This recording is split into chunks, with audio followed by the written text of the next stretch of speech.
I now give the floor to His Excellency Mohammed Salem Ould Merzouk, Minister for Foreign Affairs and Cooperation and Mauritians abroad of Mauritania.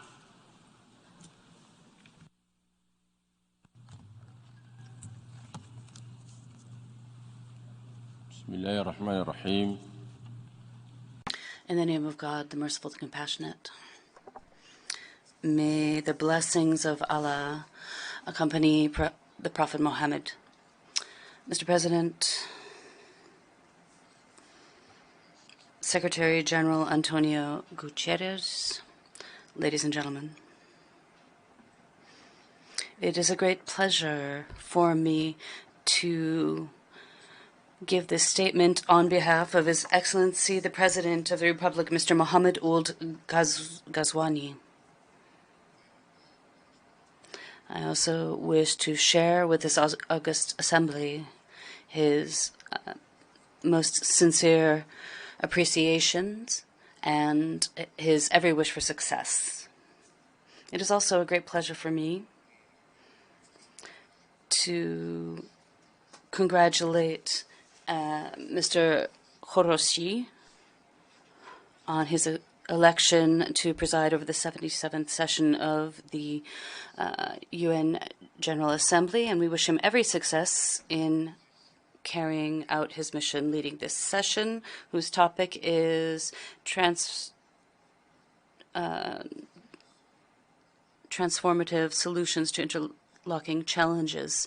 I also wish to commend His Excellency Mr. Shahed for the dexterity with which he led the work of the 76th session.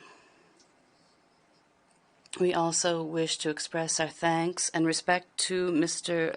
Antonio Guterres for his diligent efforts aimed at promoting the United Nations and bolstering its role.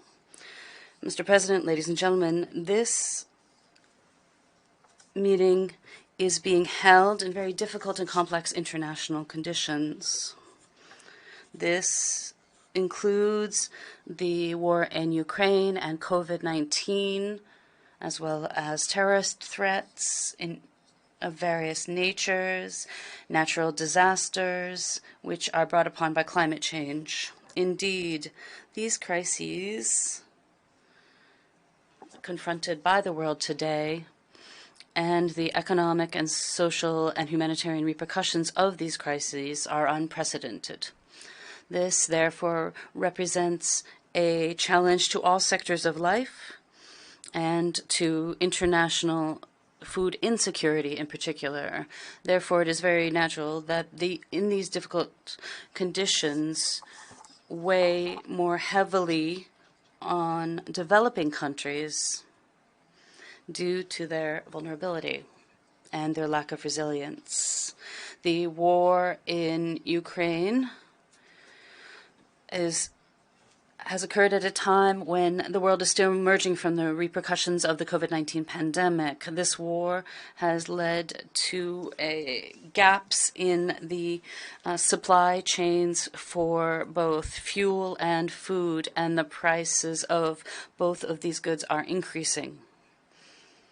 Without significant efforts undertaken by the United Nations, Turkey, and all other partners who reached this important agreement on grain exports as well as fertilizer exports, then the world would have seen an even greater catastrophe.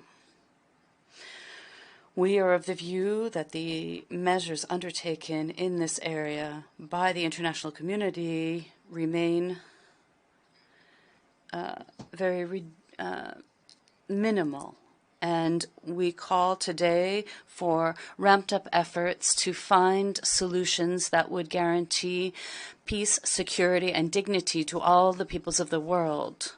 And these are the very goals for which the United Nations were created. From this rostrum, my country, the Islamic Republic of Mauritania, calls upon the international community to fulfill its responsibilities to developing countries, to poor countries, and to assist them as quickly as possible to address the challenges threatening their food security, as well as to counter the negative effects of this crisis. We reiterate our call to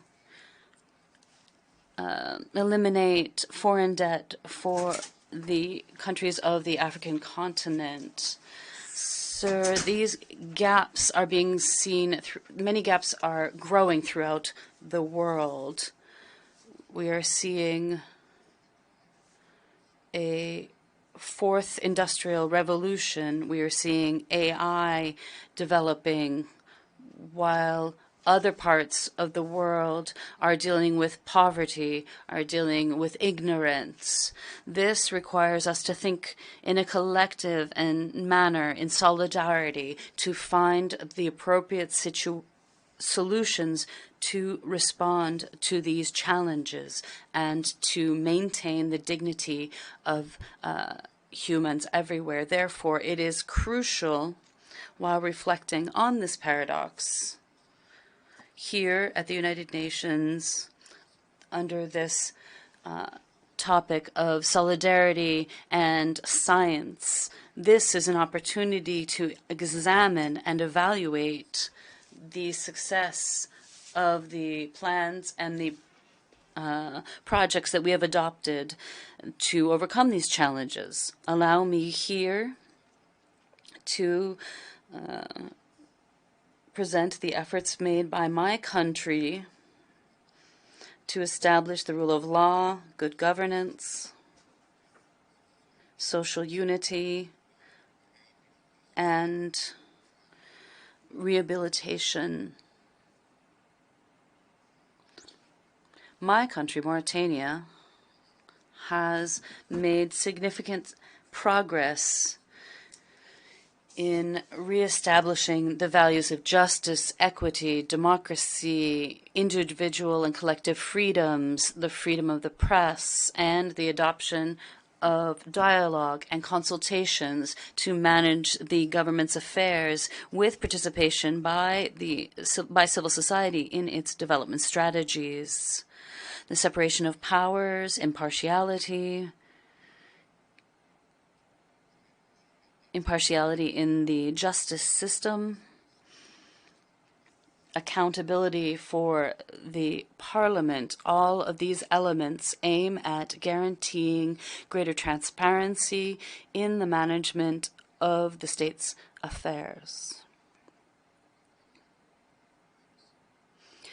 My country has also promoted efforts aimed at promoting and protecting human rights. This by combating the forms of modern slavery, of human trafficking,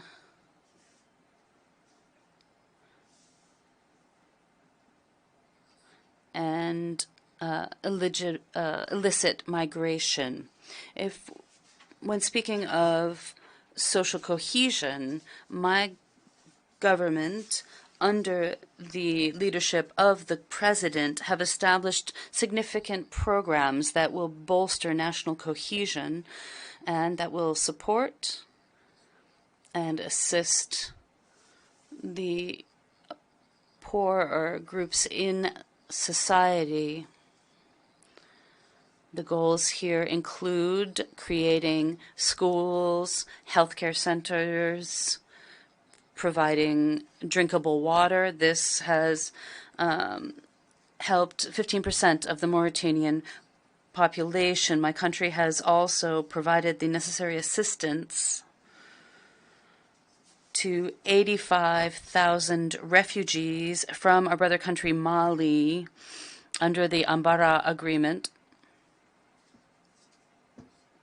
in the southwest of Mauritania, and this is in cooperation with UN entities. Regarding investment in human resources, we have prepared programs to train youth and to empower youth so that they will be positive elements when joining the labor market. We have also worked to promote women's participation in political life. In the same vein, my country has launched a reform program for the educational system based on a precise analysis of the gaps that exist. Experts and all stakeholders in society participated in this analysis. In healthcare, my country is ramping up its efforts to ensure healthcare for its citizens by expanding its services at all levels.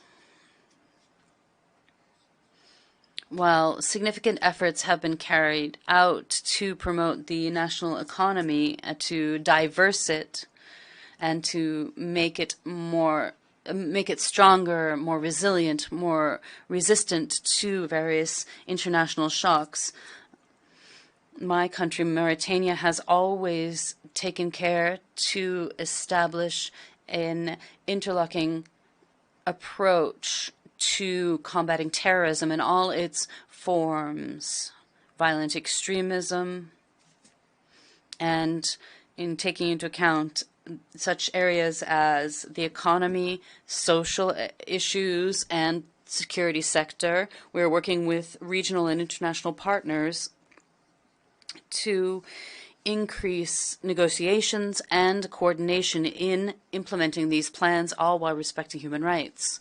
We believe that the countries of the Sahel represent a key force to resist terrorism and to establish development throughout the region. Here, we call for support for this group of countries as we move and overcome those obstacles that they face today.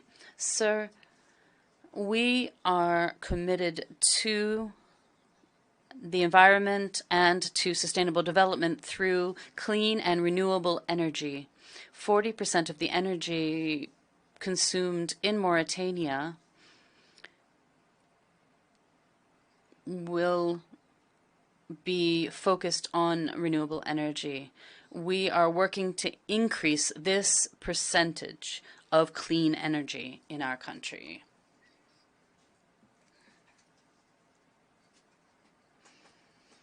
Mauritania is working to benefit from its enormous natural resources, such as wind and solar power.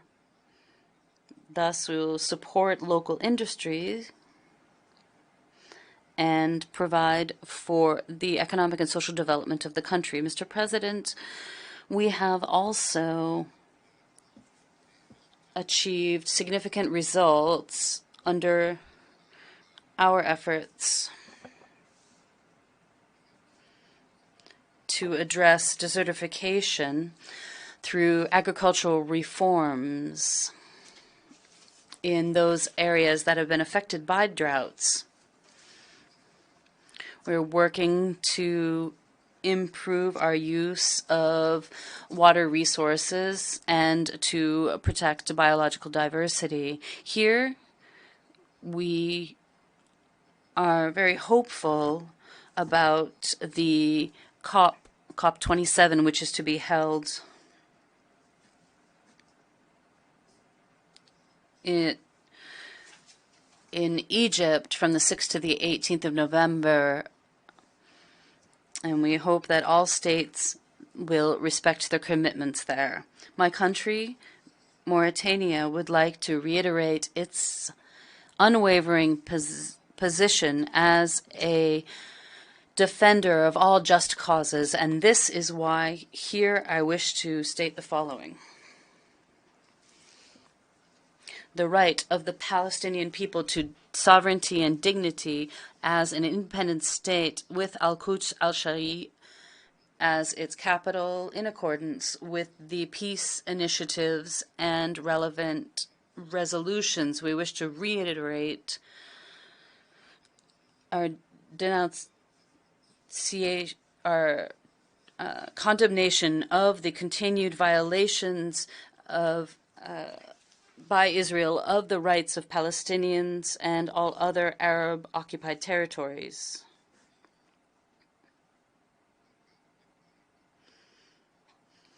All efforts must be made to find a political solution that could maintain the unity and territorial integrity, as well as the dignity of its people and the independence of this country. Support must be given to the legitimate powers in our brother country, Yemen. Here we also call for a peaceful solution. When speaking of Western Sahara, our position remains the same. We support the efforts of the United Nations and all relevant Security Council resolutions. We support the efforts to return to a constitutional order in Mali. We wish to express our concern about the continued war in Ukraine.